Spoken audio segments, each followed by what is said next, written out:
പരിശുദ്ധ അമ്മ മാതാവ് ജീവനോടെ പ്രത്യക്ഷപ്പെട്ട ഈ അൾത്താരയിൽ നിന്ന് സാക്ഷ്യം പറയാനായിട്ട് എന്നെ അനുഗ്രഹിച്ച അമ്മയ്ക്കും ഈശോയ്ക്കും ഞാൻ ഒത്തിരി നന്ദി പറയുന്നു.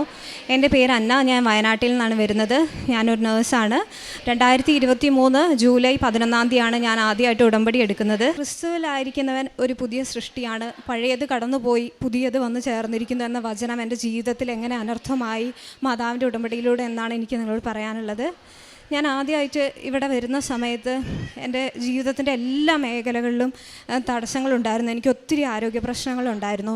അപ്പം 5 വർഷമായിട്ട് ഡിസ്കിൻ്റെ നട്ടലിൻ്റെ പ്രശ്നത്തിനായാലും ഞാൻ ഒത്തിരി വിഷമിച്ചിരിക്കുന്ന അവസ്ഥയായിരുന്നു. ഞാൻ സൗദി അറേബ്യയിൽ ജോലി ചെയ്തിരുന്ന ആ കാലഘട്ടത്തിൽ എൻ്റെ ജോലിയുടെ ബുദ്ധിമുട്ടുകളൊക്കെ കൊണ്ട് ഞാൻ നിർത്തി വരേണ്ട ഒരു സാഹചര്യം ഉണ്ടായി. ഇവിടെ വന്നതിന് ശേഷം എൻ്റെ അസുഖം വളരെ വേഴ്സായൊരു കണ്ടീഷനിലായിരുന്നു. അപ്പോൾ ഡോക്ടർ പറഞ്ഞു നട്ടലിന് എത്രയും പെട്ടെന്നൊരു സർജറി ചെയ്യണമെന്ന് പറഞ്ഞിരുന്നു. ഞാനൊരു നേഴ്സ് ആയതുകൊണ്ടും നട്ടലിൻ്റെ സർജറിക്ക് ഉണ്ടാകുന്ന കോംപ്ലിക്കേഷനെ കുറിച്ച് ഞാൻ നന്നായിട്ട് അവെയർ ആയതുകൊണ്ടും ആ സർജറി ചെയ്യാൻ വേണ്ടിയിട്ട് തീരെ വില്ലിങ് ആയിരുന്നില്ല. ഞാൻ മാനസികമായി വളരെ തളർന്ന അവസ്ഥയിലായിരുന്നു. അങ്ങനെ അത്രയും നാൾ ജോലി ചെയ്തിരുന്ന ഞാൻ, നമുക്ക് ആരോഗ്യത്തിൻ്റെ മേഖലകളിൽ എന്തെങ്കിലും ഒരു പ്രശ്നം വന്നു കഴിഞ്ഞാൽ അത് നമ്മുടെ സാമ്പത്തിക മേഖലകളെ ബാധിക്കും. ജോലിയില്ലാത്ത അവസ്ഥ വന്നു, അതിൻ്റെ സാമ്പത്തിക മേഖലകളെ ബാധിച്ചു. ആ സമയത്താണ് ഞാൻ നാട്ടിലിരുന്ന സമയത്ത് OET എക്സാമിന് എല്ലാ നഴ്സുമാരെ പോലെ നല്ലൊരു രാജ്യത്തേക്ക് പോകണം എന്നുള്ള ആഗ്രഹത്തോടെ OET എക്സാമിന് പ്രിപ്പയർ ചെയ്യുന്നുണ്ടായിരുന്നു. ഞാൻ എൻ്റെ പ്രാർത്ഥനാ ജീവിതം എന്ന് പറഞ്ഞു കഴിഞ്ഞാൽ ഒത്തിരി കുറവായിരുന്നൊരു, അതായത് ഞാൻ കുഞ്ഞിലെ ഒത്തിരി പ്രാർത്ഥിക്കുകയും പള്ളിയിൽ പോവുകയൊക്കെ ചെയ്തിരുന്നൊരു ആളായിരുന്നു. പക്ഷെ നഴ്സിംഗ് ഒക്കെ പഠിച്ച് ആ ഒരു കാലഘട്ടവും ജീവിതവും കുറേ സാഹചര്യങ്ങളൊക്കെ ആയി വന്നപ്പോൾ എനിക്ക് ദൈവത്തിൽ നിന്ന് ഒത്തിരി അകന്ന് നിൽക്കുന്ന ഒരു സാഹചര്യം ജീവിതത്തിലുണ്ടായിരുന്നു. എൻ്റെ പ്രാർത്ഥനയും ജപമാലയും പള്ളിപ്പോക്കും വിശ്വമാനയും എല്ലാം ഒത്തിരി കുറഞ്ഞ കാലഘട്ടമായിരുന്നു. പ്രത്യേകിച്ച് സൗദി അറേബ്യയിൽ അതിനുള്ള സാഹചര്യങ്ങളും ഇല്ലായിരുന്നു. അപ്പോൾ ഞാൻ ഇത്രയും മേഖലകളിൽ എനിക്ക് എല്ലാ മേഖലകളിലും തടസ്സമായിട്ട് ഞാൻ 4ാമത്തെ തവണ OET എക്സാം എഴുതുകയും ആദ്യത്തെ തവണ എനിക്ക് 3 സബ്ജക്റ്റ് ക്ലിയർ ആവാനുള്ള ഒരു കഴിവല്ല 3 സബ്ജക്റ്റ് ക്ലിയറായി. ബാക്കിയുള്ള ലിസണിംഗ് എന്ന് പറയുന്ന മൊഡ്യൂൾ കിട്ടാൻ വേണ്ടിയിട്ട് എനിക്ക് ഭയങ്കര ബുദ്ധിമുട്ടായിരുന്നു. എനിക്ക് എക്സാമൊക്കെ എഴുതുമ്പോൾ ഈസിയാണ്, പക്ഷേ ഞാൻ റിസൾട്ട് വരുമ്പോൾ ഞാൻ എങ്ങനെയായാലും 1 മാർക്കിന് ഞാൻ 1-2 മാർക്കിന് എപ്പോഴും ഫെയിലാവും. അങ്ങനെ ഈ എല്ലാ മേഖലകളിലുള്ള പ്രശ്നങ്ങൾ, എൻ്റെ ആരോഗ്യ മേഖലയിലെ പ്രശ്നങ്ങൾ, എനിക്ക് കഴുത്തിന് ഡിസ്കിന് പ്രശ്നം ഉണ്ടായിരുന്നു, ഗ്യാസ്ട്രിക് ഇഷ്യൂസ് ഉണ്ടായിരുന്നു. ഈ പ്രശ്നങ്ങളെല്ലാം വന്നു കഴിഞ്ഞ് കഴിഞ്ഞപ്പോഴത്തേക്ക് എനിക്ക് ശരിക്കും നിരാശയായി. ഞാൻ എൻ്റെ കൂടെ വർക്ക് ചെയ്ത് എൻ്റെ കൂടെ പഠിച്ച എല്ലാവരും നല്ല നിലയിലെത്തി, എനിക്ക് മാത്രം ഒന്നും ചെയ്യാൻ പറ്റുന്നില്ല. ഞാൻ മറ്റുള്ളവർക്ക് ആർക്കും ഒരു ദ്രോഹമൊന്നും ചെയ്യാറില്ല, പക്ഷേ എന്നിരുന്നാലും എൻ്റെ അവസ്ഥകൾക്ക് എനിക്ക് മാത്രം എന്താണ് ഇങ്ങനത്തെ ഈ ഒരു അവസ്ഥ എന്നൊക്കെ പറഞ്ഞ് ഞാൻ ദൈവത്തിനോട് ഒത്തിരി കംപ്ലൈൻറ്റും അറിയുമായിരുന്നു.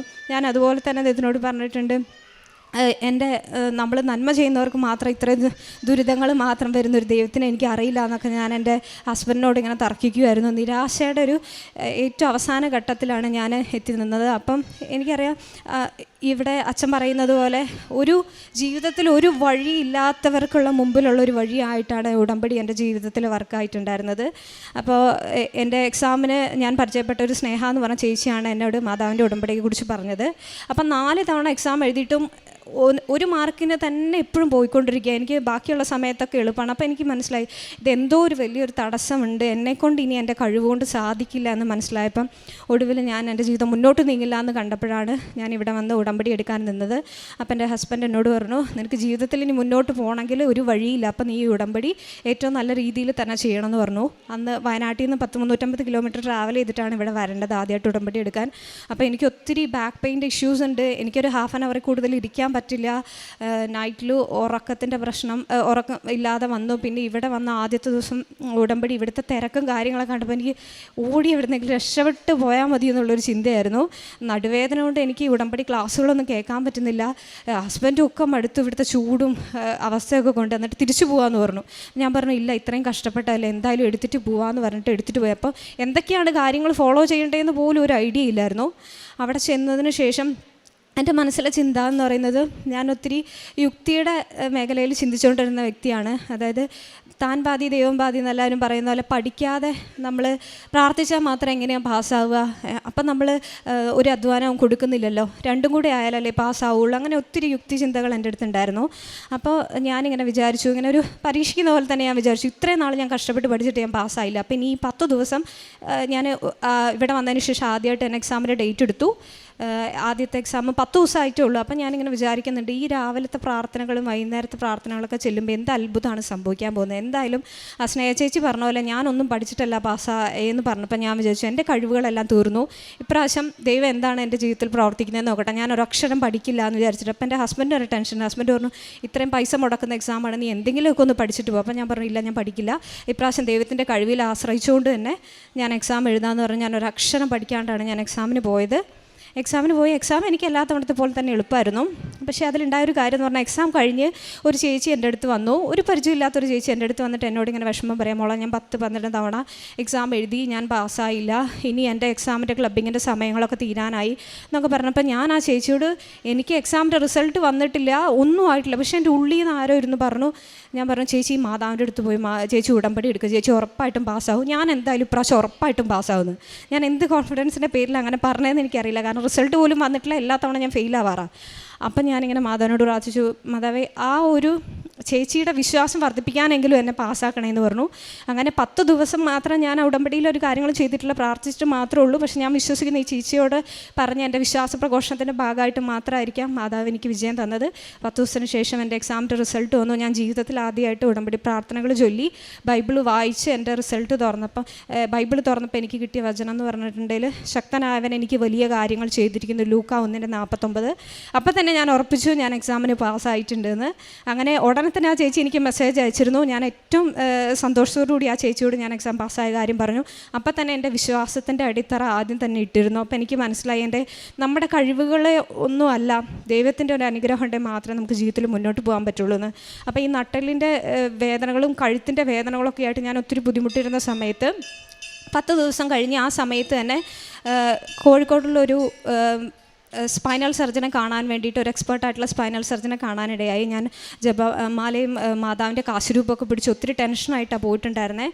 അപ്പോൾ ഡോക്ടറെ കണ്ടു കഴിഞ്ഞപ്പോൾ ഡോക്ടർ പറഞ്ഞു, സ്പൈനൽ കോഡിന് സെൻട്രൽ കനാലിൻ്റെ നാരോയിങ് ഒന്നുമില്ല, അതുകൊണ്ട് സർജറി ഒന്നും ചെയ്യേണ്ട ആവശ്യമില്ല, ഒരു കൺസർവേറ്റീവ് മാനേജ്മെൻറ്റിൽ കാര്യങ്ങൾ ഇതായിക്കോളൂ എന്ന് പറഞ്ഞു. അപ്പം ഇതെനിക്ക് വലിയൊരു ആശ്വാസമായിരുന്നു. അതാണ് രണ്ടാമത്തെ കാര്യം. മൂന്നാമത്തെ, എൻ്റെ കഴുത്തിൻ്റെ ഡിസ്കുകൾക്ക് പ്രശ്നമായിട്ട് ഒരു തവണ കഴുത്ത് തിരിക്കാൻ പറ്റാതെ എന്നെ ആ പൊസിഷനിൽ ഞാൻ അനുഭവിക്കാൻ പറ്റുന്നതിൻ്റെ ഏറ്റവും ഹയസ്റ്റ് പെയിനിൽ ഞാൻ നിന്ന സമയത്ത് എൻ്റെ ഹസ്ബൻഡ് അതേ പൊസിഷനിലെടുത്ത് ഹോസ്പിറ്റലിൽ കൊണ്ടുപോവുക ചെയ്തത്. അതിനു മുമ്പ് എൻ്റെ ജീവിതത്തിൽ എന്ത് അസുഖങ്ങൾ വന്നാലും ഞാൻ അപ്പോൾ ദൈവത്തോട് കംപ്ലയിൻറ്റ് പറയും, ദൈവത്തെ കുറ്റപ്പെടുത്തിക്കൊണ്ടിരുന്നതാണ്. പക്ഷേ ഈ സിവിയർ പെയിനിൽ ഉടമ്പടി എടുത്തതിന് ശേഷം എനിക്കെന്തോ ദൈവത്തിനോട് കംപ്ലയിൻറ്റ് പറയാനും മാതാവിനോടൊന്നും കംപ്ലയിൻറ്റ് പറയാൻ തോന്നിയില്ല. ഇതെനിക്ക് തന്നിട്ടുള്ള വേദനയാണ്, ഞാൻ അനുഭവിക്കണം എന്നുള്ളൊരു ചിന്ത എന്നിൽ വന്നു. അതെൻ്റെ ഒരു വല്ലാത്തൊരു ചിന്തയായിരുന്നു. എന്നിട്ട് വേദനകൾ അവിടെ നിന്ന് പോയി ഇഞ്ചക്ഷനൊക്കെ എടുത്തിട്ടാണ് കഴുത്ത് തിരിഞ്ഞത്. അപ്പോൾ എൻ്റെ ഏറ്റവും വലിയ വിഷമം എന്ന് പറഞ്ഞു കഴിഞ്ഞാൽ, എനിക്ക് ബൈബിൾ വായിക്കാൻ പറ്റുന്നുണ്ടായിരുന്നില്ല, കഴുത്ത് മുന്നോട്ട് കുനിക്കാൻ വയ്യ, ഒരു കാര്യങ്ങളും ചെയ്യാൻ വയ്യ. നമുക്ക് നോർമൽ ആക്ടിവിറ്റി ചെയ്യണമെങ്കിൽ നമ്മുടെ കഴുത്ത് നടുവൊന്നും ഇല്ലാതെ നമുക്ക് പറ്റില്ല. അപ്പോൾ ഞാൻ ഒരു ദിവസം ഇങ്ങനെ ഇരുന്ന് കരഞ്ഞിട്ട് പറഞ്ഞു, പലതവണ ഞാൻ പ്രാർത്ഥിച്ചിട്ടുണ്ട്, എനിക്ക് ഡെയിലി ആക്ടിവിറ്റി പോലും ചെയ്യാൻ പറ്റില്ല എന്ന് പറഞ്ഞ് പ്രാർത്ഥിച്ചപ്പോഴൊന്നും എൻ്റെ അസുഖത്തിനൊരു മാറ്റം വന്നിട്ടില്ല. പക്ഷേ ഞാൻ ഒരു ദിവസം കരഞ്ഞ് പ്രാർത്ഥിച്ചു, മാതാവേ എനിക്ക് ബൈബിൾ പോലും വായിക്കാൻ പറ്റുന്നില്ല, ഞാൻ എങ്ങനെ ബൈബിൾ വായിക്കുന്നു പറഞ്ഞ് കരഞ്ഞ ഒരു ദിവസം ഉണ്ടായിരുന്നു. പക്ഷേ പിന്നെ എന്താണെന്നറിയില്ല, കഴിഞ്ഞ് ഈ 2 വർഷങ്ങളായിട്ട് എനിക്ക് അതുപോലെ ഒരു കഴുത്തിൻ്റെ വേദന ഇന്നേ വരെ അനുഭവപ്പെട്ടിട്ടില്ല. ഞാൻ ഉറപ്പായിട്ടും വിശ്വസിക്കുന്നു എൻ്റെ പ്രാർത്ഥന കൊണ്ട് മാത്രമാണ് മാതാവ് ആ ഒരു വേദന എൻ്റെ എടുത്ത് മാറ്റി തന്നതെന്ന്. പിന്നെ ഈ ഇത്രയും പ്രശ്നങ്ങളായിട്ട് ഞാൻ വിചാരിച്ചുകൊണ്ടിരുന്നത്, ഞാൻ പ്രാർത്ഥിക്കുന്നുണ്ടല്ലോ എന്നൊരു ചിന്തയായിരുന്നു. പക്ഷേ എൻ്റെ ജീവിതത്തിലെ ഏറ്റവും വലിയ കുറവ് എന്ന് പറഞ്ഞാൽ പ്രാർത്ഥനയായിരുന്നു എന്ന് മനസ്സിലാക്കിയ സമയങ്ങളായിരുന്നു അത്. ഞാൻ ഒത്തിരി നിരാശ നെഗറ്റീവും പറഞ്ഞുകൊണ്ടിരുന്നായിരുന്നു ഈ സാഹചര്യങ്ങളൊക്കെ. പക്ഷേ രണ്ടാമത്തെ ഉടമ്പടി എടുത്തപ്പോഴത്തേക്കും ഹസ്ബൻഡ് എന്നെ ഒത്തിരി സപ്പോർട്ട് ചെയ്തിട്ടുണ്ട്. ആ സമയത്ത് രണ്ടാമത്തെ ഉടമ്പടി എടുത്ത സമയത്ത് ഹസ്ബൻഡ് എന്നെ വളരെ അത്ഭുതകരമായിട്ട് എന്നോട് പറഞ്ഞു തുടങ്ങി, നീ എന്ത് നെഗറ്റീവായിട്ടുള്ള കാര്യങ്ങൾ, എന്ത് പ്രതിസന്ധി വരുമ്പോഴും ഇത്ര പോസിറ്റീവായിട്ടാണല്ലോ സംസാരിക്കുന്നതെന്ന്.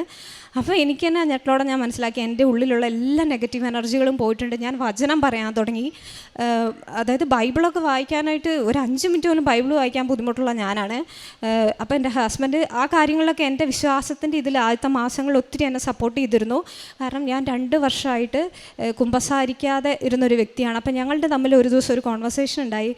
ഇങ്ങനെ വിശുദ്ധ കുർബാനയെക്കുറിച്ച് സംസാരിച്ചപ്പം ഞാനിങ്ങനെ പറഞ്ഞു, ഞാൻ വിശുദ്ധ കുർബാന വെറുതെ ഇങ്ങനെ സിനിമ കാണാൻ പോകുന്ന പോലെ പോവാം, എനിക്ക് വിശുദ്ധ കുർബാന സ്വീകരിക്കുന്ന സമയത്ത് മാത്രമേ ആകെ ഒരു ഫീലുള്ളൂ.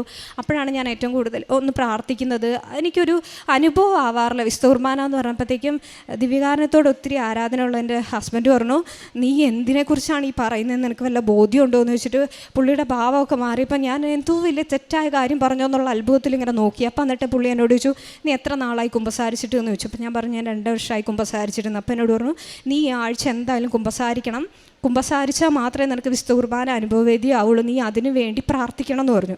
അപ്പോൾ മാതാവ് ആരിലൂടെയോ പറയുന്ന പോലെ എനിക്ക് ഫീൽ ചെയ്തു. എനിക്ക് ആദ്യമൊക്കെ ഞാൻ കുമ്പസാരത്തിനെക്കുറിച്ച് വിചാരിച്ചുകൊണ്ടിരുന്നത്, അതായത് നമുക്ക് ദൈവത്തിനോട്, അതായത് നമ്മളൊക്കെ മനുഷ്യരൊക്കെ ബലഹീനരാണ്. അപ്പോൾ ഒരാഴ്ച ഇപ്പം നമ്മൾ എന്തൊക്കെ തെറ്റുകൾ ചെയ്താലും അടുത്ത ആഴ്ച നമ്മൾ എന്തൊക്കെ അത് ചെയ്യാതിരിക്കാൻ ശ്രമിച്ചാലും വീണ്ടും നമ്മൾ ആ തെറ്റുകളൊക്കെ ചെയ്യും. എന്നിട്ട് പിന്നെയും ദൈവത്തിൻ്റെ അടുത്ത് പോയി ഞാനിങ്ങനെയൊക്കെ ചെയ്തു എന്ന് പറഞ്ഞ് വീണ്ടും പറയുന്നതിനോട്, അങ്ങനെ ഒരു ലോജിക്കിനോട് എനിക്കൊരു താല്പര്യമില്ലായിരുന്നു. പിന്നെ ഞാൻ വിചാരിച്ചത് ദൈവത്തിനോട്, ഈശോയോട് നമുക്ക് നേരിട്ട് പറഞ്ഞാൽ പോരെ, നമുക്ക് എന്തിനാ ഒരു മധ്യസ്ഥൻ, അങ്ങനെയൊക്കെ ചിന്തിച്ചിരുന്നൊരു കാലഘട്ടം ഉണ്ടായിരുന്നു. എന്നിട്ട് ഞാൻ ആദ്യമായിട്ട് ഞാൻ എൻ്റെ മാരേജ് ചെയ്ത പള്ളിയിൽ ഇന്നേ വരെ എവിടെയാണ് കുമ്പസാര കൂടുമെന്ന് പോലും എനിക്കറിയില്ലായിരുന്നു.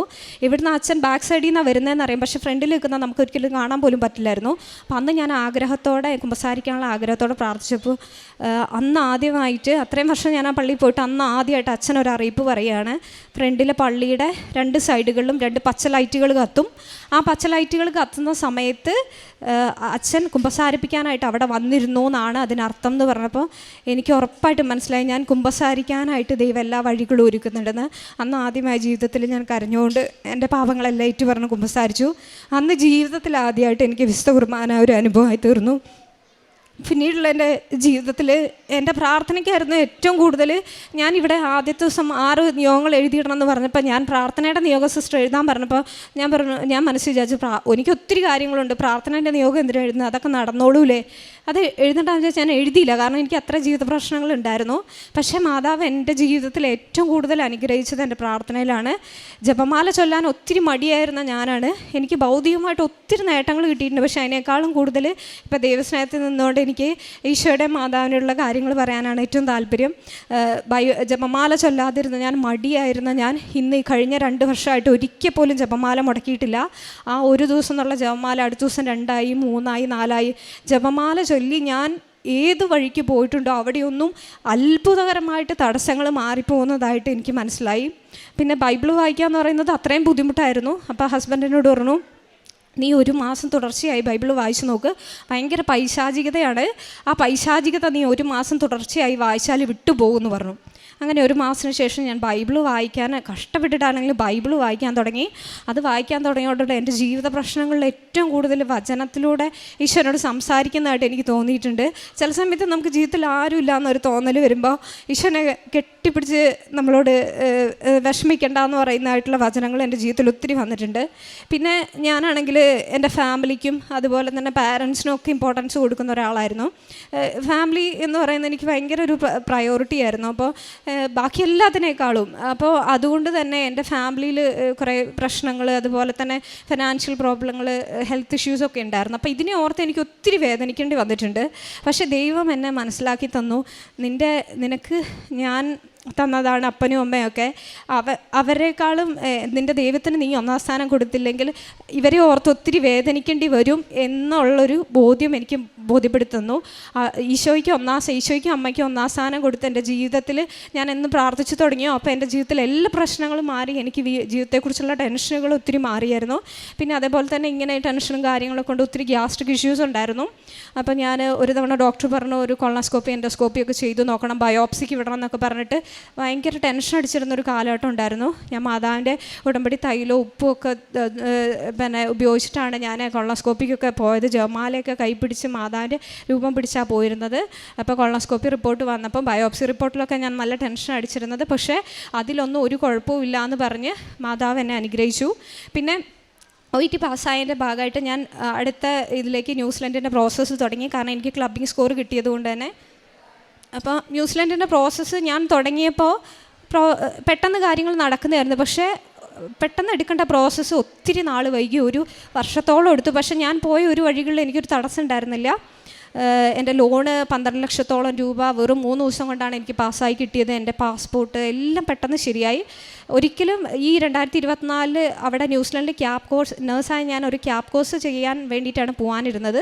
അവിടെ അഡ്മിഷൻ കിട്ടില്ല എന്ന് വിചാരിച്ചെടുത്ത് ഞാൻ ആഗ്രഹിച്ചത് ഏറ്റവും പൈസ കുറഞ്ഞൊരു കോളേജിൽ അഡ്മിഷൻ കിട്ടാനായിരുന്നു.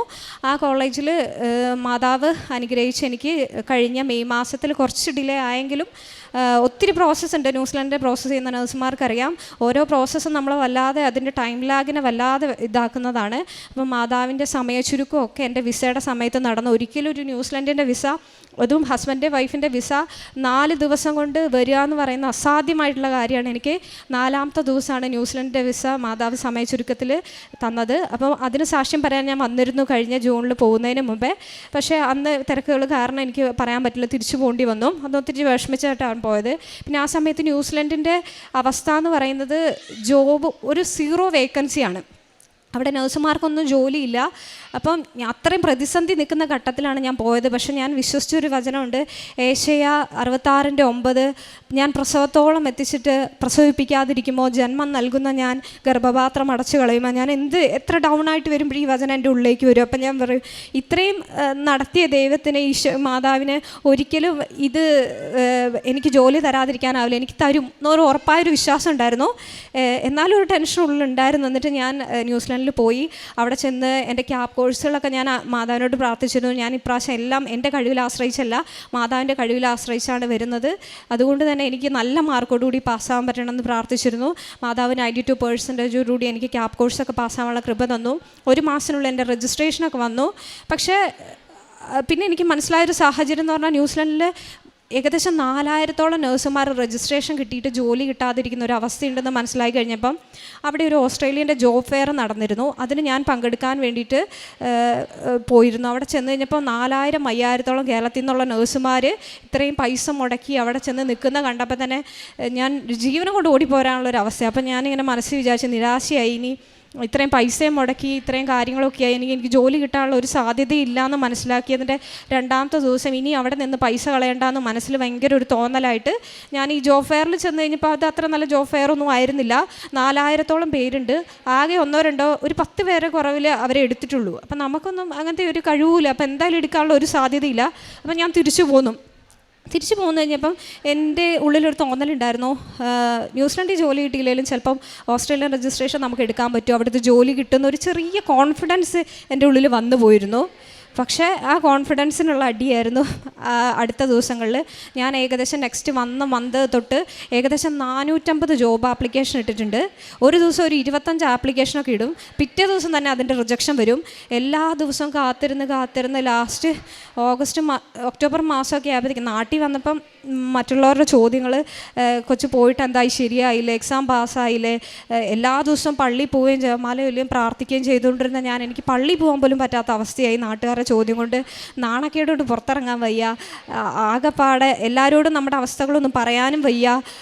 ആകെ പള്ളിയിൽ പോകാൻ പോലും പറ്റാത്ത അവസ്ഥകളിലായി കഴിഞ്ഞപ്പോൾ ഒരു ദിവസം ഒക്ടോബർ മാസമായപ്പം ഹസ്ബൻഡ് പറഞ്ഞു, ഇനി നീ ജോബിനൊന്നും അപ്ലൈ ചെയ്യേണ്ട, ഈ റിജക്ഷൻ കണ്ട് മടുത്തു എന്ന് പറഞ്ഞു. അപ്പം ഞാൻ പറഞ്ഞു, ഒക്ടോബർ 28 അല്ലെങ്കിൽ ആ സമയത്ത് മാതാവിൻ്റെ ജപമാല റാലി നടക്കുന്ന ആ സമയം വരെ ഞാൻ അപ്ലൈ ചെയ്യുള്ളൂ. അതിനുശേഷം ഞാൻ ഒരു ഇൻ്റർവ്യൂവിന് ഞാൻ അപ്ലൈ ചെയ്യില്ല. കാരണം എനിക്കിത് തന്നത് മാതാവാണ്, മാതാവ് എനിക്ക് ജോലി തരുന്ന ഉറപ്പ് വിശ്വാസം ഉണ്ടായിരുന്നു. അങ്ങനെ ഒക്ടോബർ 28 വളരെ അത്ഭുതകരമായിട്ട് എനിക്കൊരു ഇൻ്റർവ്യൂ ഒക്ടോബർ 29 തന്നെ വരികയും, അതുപോലെ എനിക്കൊരു റെഫറൻസാണ് ആദ്യം അവർ അയച്ചിരുന്നത്. അത് ഒരിക്കലും കിട്ടാൻ എനിക്കൊരു സാധ്യതയില്ല. കാരണം എൻ്റെ മുമ്പ് ICUവിൽ വർക്ക് ചെയ്തിരുന്ന ICU മാനേജറുമായിട്ട് ഞാൻ കുറച്ച് കോൺഫ്ലിക്റ്റ് ഇഷ്യൂസ് ഉണ്ടായിരുന്ന കാരണം പുള്ളി അവിടുന്ന് പോകുന്ന കാരണം എനിക്ക് ഒരു സാധ്യതയില്ല ഇത് തരാൻ വേണ്ടിയിട്ട്. പിന്നെ അത് മാത്രമല്ല, എൻ്റെ OET 2 വർഷമായിട്ട് എക്സ്പയർ ആയിരുന്നു. പിന്നെ എനിക്ക് ഈ നടുവേനയും കാര്യങ്ങളൊക്കെ കൊണ്ട് 2.25 വർഷത്തെ ഗ്യാപ്പ് ഉണ്ടായിരുന്നു. പിന്നെ ഒരു 10-15 ലക്ഷം രൂപ പ്രോസസ്സ് ചെയ്തിട്ട് എനിക്ക് ഒരു ഓസ്ട്രേലിയൻ ജോബിന് സ്വപ്നം കാണാൻ പോലും പറ്റുന്ന ഒരു അവസ്ഥയായിരുന്നില്ല. അപ്പോൾ എൻ്റെ കഴിവിൽ ഒരു കാരണവശാലും കിട്ടില്ല എന്ന് ബോധ്യപ്പെടുത്തിയ സമയങ്ങളായിരുന്നു അത്. എന്നിട്ട് ഒക്ടോബർ 29 മാതാവിൻ്റെ കാശുരൂപവും അതേപോലെ തന്നെ ഉടമ്പടി തൈലമൊക്കെ തേച്ച് ജപമാല കയ്യിൽ പിടിച്ച് ഞാൻ ഇൻ്റർവ്യൂ അറ്റൻഡ് ചെയ്തു. 2 ക്വസ്റ്റ്യൻ അവരെന്നോട് ചോദിച്ചുള്ളൂ. അവർ പറഞ്ഞു 8 മാസത്തോളം പ്രോസസ്സ് എടുക്കും, സെലക്ഷൻ്റെ കാര്യമൊന്നും പറഞ്ഞില്ല, അവർ അറിയിക്കാമെന്ന് പറഞ്ഞു. അപ്പോൾ എനിക്ക് ഭയങ്കര പ്രതീക്ഷയൊക്കെ ആയിരുന്നു. പക്ഷേ നവംബർ മാസം തുടങ്ങി ഒരാഴ്ചയായി, 2 ആഴ്ചയായി, 3-ാമത്തെ ആഴ്ചയായി, ഒരു അനക്കവും ഇല്ല, ഇൻ്റർവ്യൂവിൻ്റെ ഒരു ഫീഡ്ബാക്കുകളും ഇല്ല. ഞാൻ ശരിക്കും പറഞ്ഞു കഴിഞ്ഞാൽ വലിയൊരു നിരാശയിലേക്ക് പോകുന്ന അവസ്ഥയായിരുന്നു. എനിക്ക് ഉറക്കത്തിന് യാതൊരു പ്രശ്നമില്ലാത്ത ആളാണ്, പക്ഷേ ആ മാസത്ത് എനിക്ക് ഉറങ്ങാൻ പറ്റുന്നില്ല. ഞാൻ രാത്രിയൊക്കെ എണീറ്റിരിക്കുന്നു. എനിക്ക് ആഴ്ചയിൽ കുമ്പസാരിക്കാൻ പോകേണ്ട ഞാൻ എത്ര കുമ്പസാരിക്കാൻ ശ്രമിച്ചാലും എനിക്കതിനുള്ള സാഹചര്യങ്ങൾ ഒരുങ്ങുന്നില്ല. ഭയങ്കര പൈശാചികതയായിരുന്നു. ഞാൻ വിചാരിച്ചു എനിക്ക് എന്തോ അസുഖം ഉണ്ടെന്ന് വിചാരിച്ചാൽ ബ്ലഡ് ടെസ്റ്റൊക്കെ ചെയ്ത് നോക്കി, അതൊന്നും കുഴപ്പമില്ല. ആ മാസം എങ്ങനെ കടന്നുപോയെന്ന് പോലും എനിക്കറിയില്ല. ആ മാസം ഒരു റിസൾട്ടും വന്നില്ല. അപ്പം ഞാൻ മാതാവിനോട് പറഞ്ഞു, മാതാവേ, ഡിസംബർ 7-ാം തീയതി മാതാവിൻ്റെ പ്രത്യക്ഷീകരണത്തിന് മുൻപ് എനിക്കൊരു മറുപടി തന്നേ പറ്റുള്ളൂ. ഞാൻ പള്ളികളിൽ എല്ലാ ദിവസവും എന്നാലും വിശുദ്ധ കുർബാനയ്ക്ക് പോയിരുന്ന് കരഞ്ഞ് പ്രാർത്ഥിക്കും. ഡിസംബർ ആയി കഴിഞ്ഞ് കഴിഞ്ഞപ്പം ഡിസംബർ 7-ന് മുമ്പ് കറക്റ്റ് അവരുടെ ഒരു റിക്രൂട്ട്മെൻറ്റ് പൂളിലേക്ക് സെലക്ഷൻ വന്നു എന്നുള്ളൊരു മെയിൽ എനിക്ക് വന്നു. ജാനുവരി 7-ാം തീയതി ആയപ്പോഴത്തേക്കും അപ്പം ഈ മെയിൽ വന്നിട്ട് എനിക്ക് മനസ്സിലായില്ല. അപ്പം ഞാൻ വിചാരിച്ചു മാതാവ് വന്നപ്പോൾ എനിക്ക് തരാൻ ഉദ്ദേശം ഉണ്ടാവില്ലായിരിക്കും, സാരമില്ല പോട്ടെ എന്നൊക്കെ വിചാരിച്ച് ഞാൻ നാട്ടിലൊരു ഹോസ്പിറ്റലിൽ ഒത്തിരി പ്രോസസ്സ് ഡിലേ ആവുമെന്ന് പറഞ്ഞതുകൊണ്ട് ഞാൻ ജോലിക്ക് കയറി. 2.25 വർഷത്തിന് ശേഷമാണ് ഞാൻ ജോലിക്ക് കയറുന്നത്. പിന്നെ ഇതിനെക്കുറിച്ച് ചിന്തിക്കാനുള്ളൊരു സമയമൊന്നുമില്ലായിരുന്നു. പക്ഷെ അവിടെ കയറി 2 ദിവസത്തിനുള്ളിൽ തന്നെ എനിക്ക് ഇവർ ഓഫർ ലെറ്റർ തരികയും 5 മാസം എടുക്കും എന്ന് പറഞ്ഞ വിസ പ്രോസസ്സ് 1 മാസം 10 ദിവസത്തിനുള്ളിൽ തന്നെ തരികയും, ഒരിക്കലും ഒരു ജോലി എൻ്റെ കഴിവിനാൽ അസാധ്യമാണെന്ന് വിചാരിച്ചിരുന്ന എനിക്ക് വെസ്റ്റേൺ ഓസ്ട്രേലിയയിലെ ഏറ്റവും വലിയ ഗവൺമെൻറ് ഹോസ്പിറ്റലിലാണ് മാതാവ് ഇന്ന് എനിക്ക് ജോലി തന്ന് അനുഗ്രഹിച്ചിരിക്കുന്നത്. അത് ഞാൻ വിശ്വസിക്കുന്നു. പിന്നെ അതിലെ ഏറ്റവും വലിയ കാര്യം എന്ന് വെച്ചാൽ ഞാൻ ഈശോയോട് ഏറ്റവും കൂടുതൽ ചേർന്ന് നിന്നതുകൊണ്ടാണ് എനിക്ക് ഈ കാര്യങ്ങളൊക്കെ ചെയ്യാൻ പറ്റിയത്. പിന്നെ ഉടമ്പടിയിലെ പ്രേക്ഷിത പ്രവർത്തനങ്ങൾ പിന്നെ എനിക്ക് 9-ാം ക്ലാസ് തൊട്ട് ഒരു അലർജിയുടെ അസുഖം ഉണ്ടായിരുന്നു. വയനാട്ടിലായത് കാരണം തണുപ്പിൻ്റെ പ്രശ്നങ്ങളൊക്കെ കാരണം ഒത്തിരി അലർജിയുടെ പ്രശ്നങ്ങൾ അനുഭവിക്കുന്ന ആളായിരുന്നു ഞാൻ. പക്ഷേ ഞാൻ ഉടമ്പടിയിൽ വെച്ചിട്ടില്ല ഈ നിയോഗമൊന്നും. 4 ദിവസം കൂടുമ്പോൾ ഞാൻ സിട്രസിൻ എന്ന് പറയുന്ന ടാബ്ലറ്റ് കഴിക്കുമായിരുന്നു. പക്ഷേ ഉടമ്പടി എടുത്ത് ഈ 2 വർഷക്കാലത്തോളം എനിക്ക് സിട്രസിൻ കഴിക്കേണ്ടി വന്നിട്ടില്ല.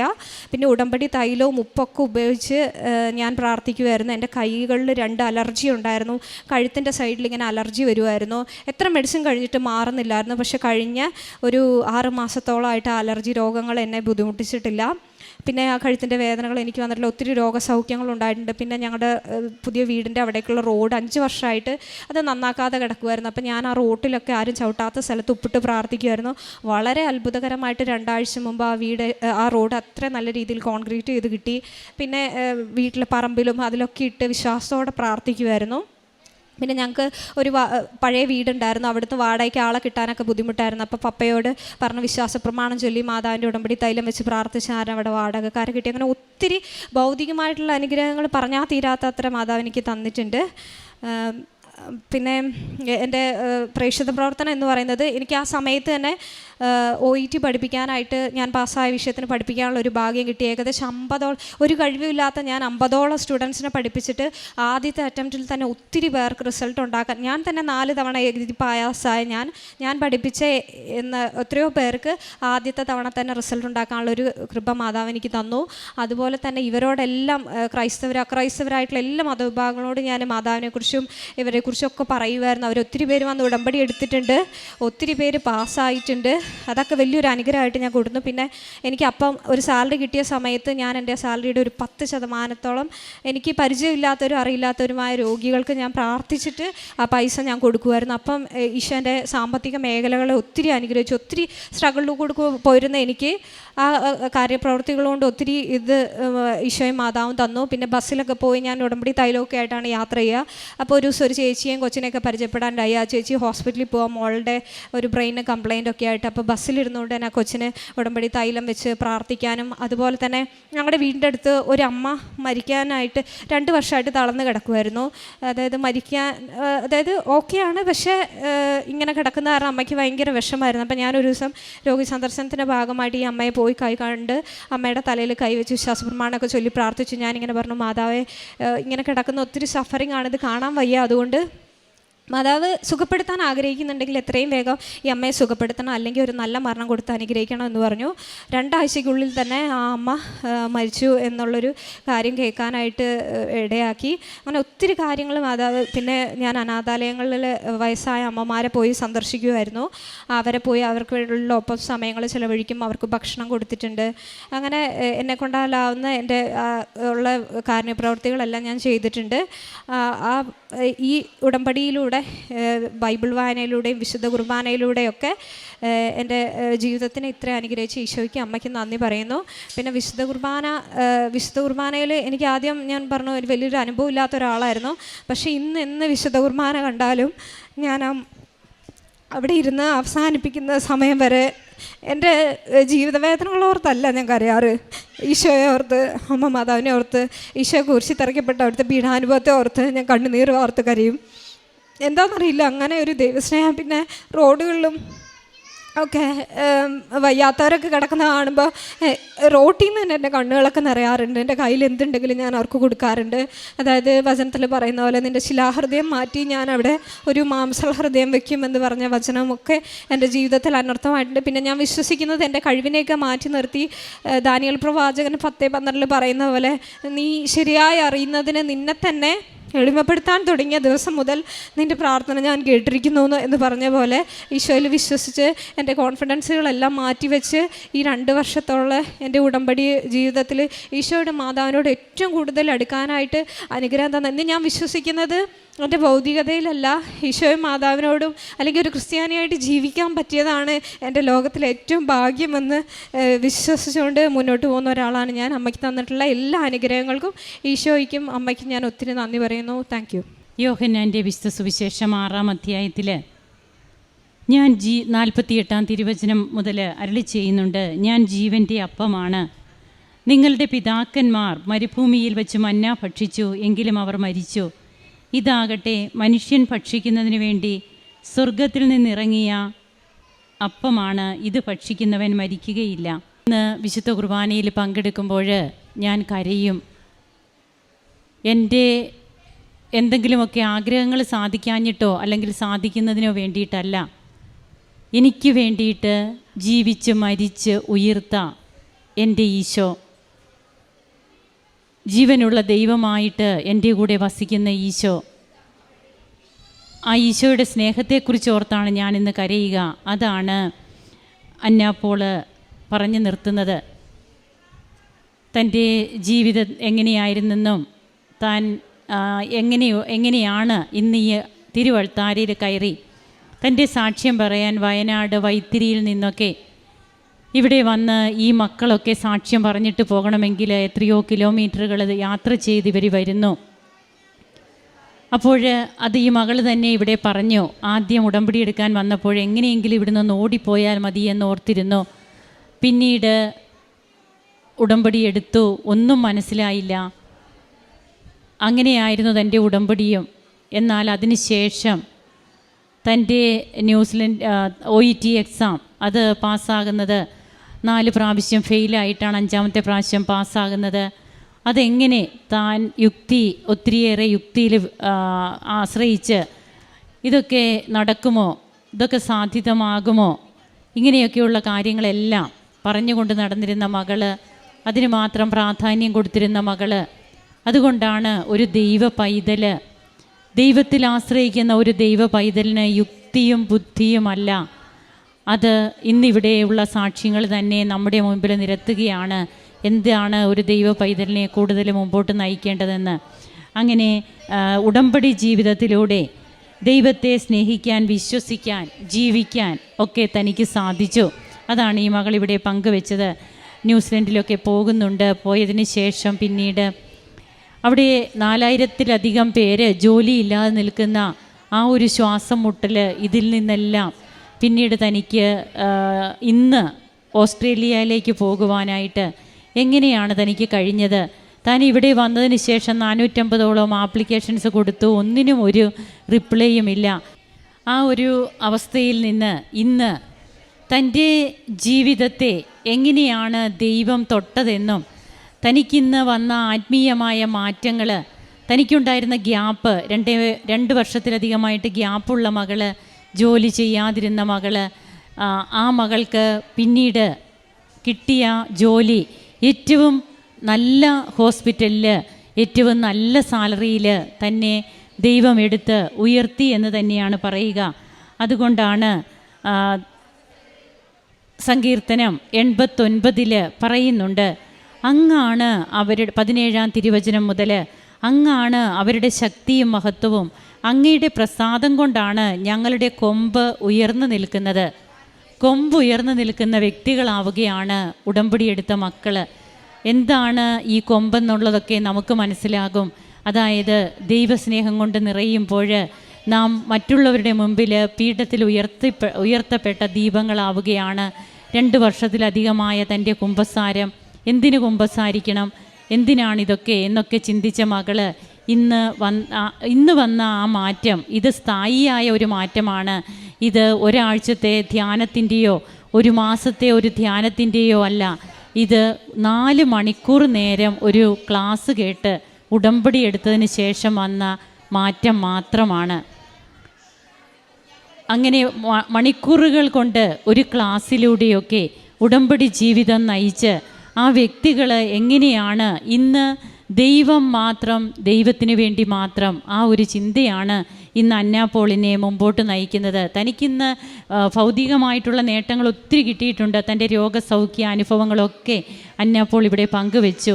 എന്നാൽ ഇതൊന്നുമല്ല എനിക്ക് എൻ്റെ ഈശോയെ കിട്ടി, എനിക്കെൻ്റെ നഷ്ടപ്പെട്ടു എന്ന് ഞാൻ കരുതിയ എൻ്റെ കൂദാശ ജീവിതം, വിശ്വാസ ജീവിതം, അതെനിക്ക് തിരികെ കിട്ടി. അതാണ് അന്നയെ ഇന്ന് മറ്റുള്ള വ്യക്തികളിൽ നിന്ന് വ്യത്യസ്തയാക്കുന്നത്. അങ്ങനെ തൻ്റെ ഈശോയ്ക്കും അമ്മയ്ക്കും നന്ദി പറയുന്ന ഈ മകളോടൊപ്പം നമുക്കും കരങ്ങളടിക്കാം, ദൈവത്തെ മഹത്വപ്പെടുത്താം. യേശുവേ നന്ദി, യേശുവേ സ്തുതി, യേശുവേ ആരാധന. അത്യപൂർവ ദൈവാനുഭവങ്ങൾ ഇനി നിങ്ങൾക്കും സ്വന്തം. ഈ യൂട്യൂബ് ചാനൽ ഇതുവരെ സബ്സ്ക്രൈബ് ചെയ്തിട്ടില്ലെങ്കിൽ ഇപ്പോൾ തന്നെ സബ്സ്ക്രൈബ് ചെയ്യുക. ഈ വീഡിയോ ഇപ്പോൾ തന്നെ നിങ്ങളുടെ സുഹൃത്തുക്കൾക്ക് ഷെയർ ചെയ്തുകൊണ്ട് കർത്താവിൻ്റെ പ്രേക്ഷിതരാകുക.